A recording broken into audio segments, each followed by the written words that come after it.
Miley opens up about her sexuality. We talk to Nelly Furtado about teaming back up with Timbaland and Timberlake. We take you front row at some of your favorite shows. New music from Nicki Minaj and Doja Cat. And we explain how women have taken over hip-hop. Happy Friday, everyone. I'm Rania Niftos for Billboard News. It's September 1st, and let's get the show started with some new music. Here is your Friday Music Guide.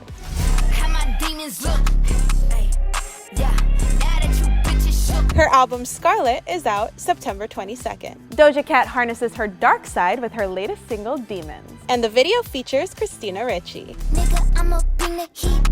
I'ma bring the cold. You should bring your skis. We'll have more new music throughout the show, but first, here's your top story.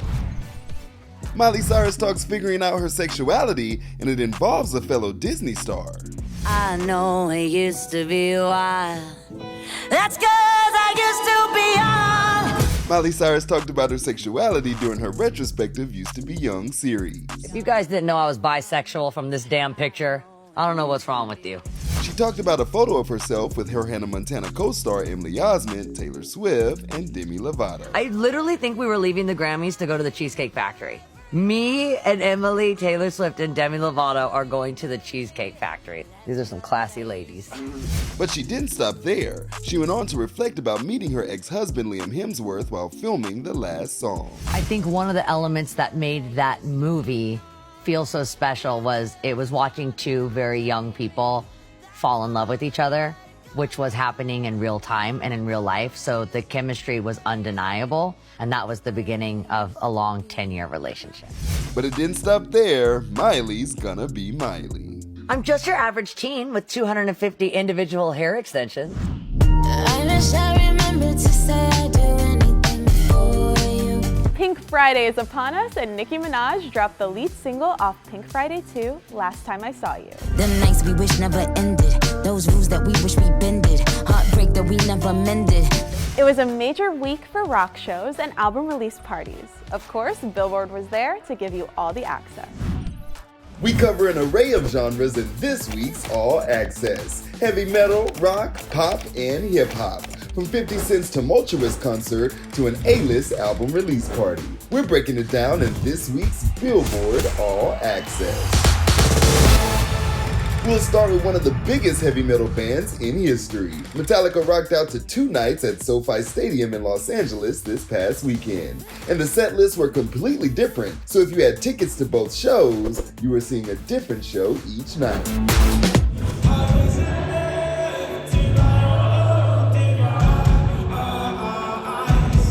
Just down the street, indie pop group Bastille performed to a sold-out crowd at the Wiltern last Friday night in their Bad Blood 10 tour, celebrating their double album of the same name to commemorate the 10-year anniversary of their debut album.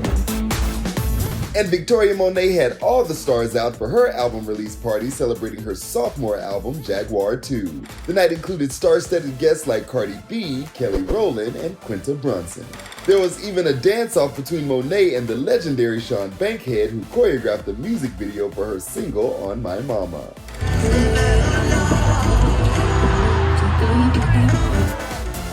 Finally, we end with 50 Cent's controversial show at Los Angeles' Crypto Arena on Wednesday night, which resulted in him having charges filed against him by a fan. The night started off with some technical issues, but that didn't seem to affect the crowd, who were on their feet. Jeremiah and Busta Rhymes opened, and even 50 brought out Nas as a surprise guest. Los Angeles! This is where I am. Let's go! You can hang me down! Guess even technical issues can't stop 50 Cent.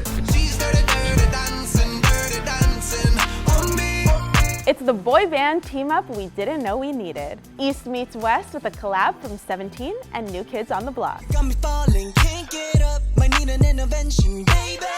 Women are dominating the rap game. This year we're celebrating 50 years of hip-hop, and Billboard is here to explain how women became powerhouses in the genre. 2023 marks the 50th anniversary of hip-hop, and we're celebrating the women who changed the genre.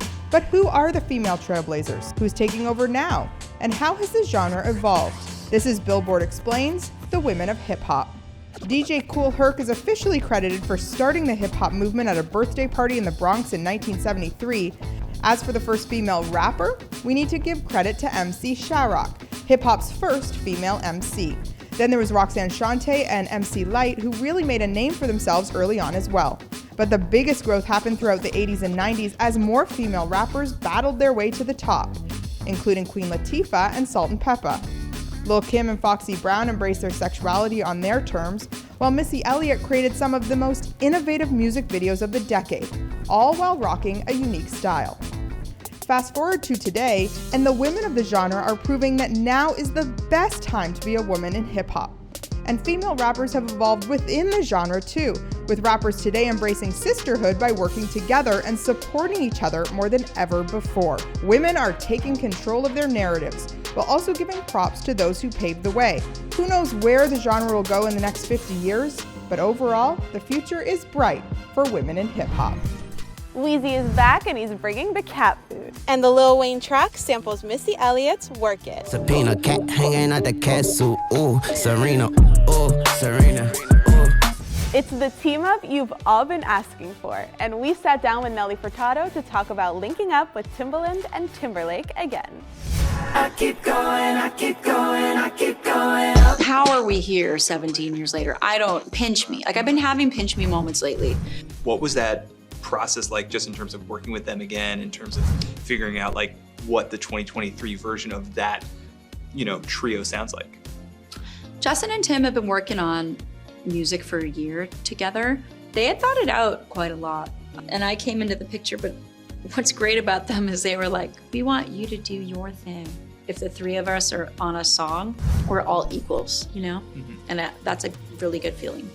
It's amazing. I mean, I was listening to, also on my walk over, Give It To Me, I was listening to #1 Smash. I mean, speaking of like equals, like all three of you just bring absolute heat on that song. When you look back on that time period, like what comes to mind? Like what do you think about first?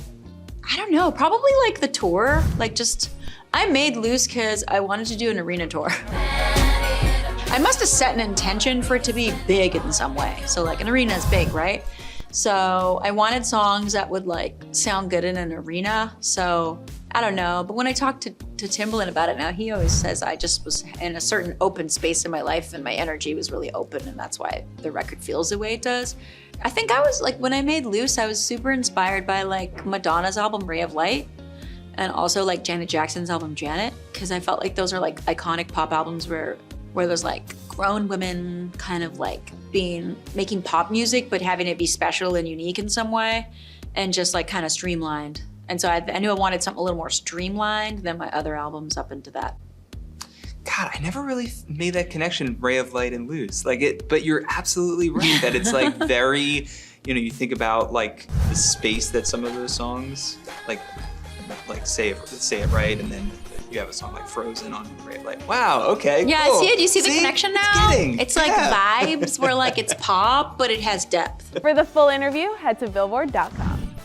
That's today's news. Make sure you come back next week for a look at Beyonce's birthday show here in LA. We interview Ashake and Renee Rapp, plus we crown this year's Song of the Summer. But before I let you go, we've got one last entry in your Friday Music Guide. Måneskin dropped a new track, Honey, Are You Coming?, ahead of their upcoming VMA performance.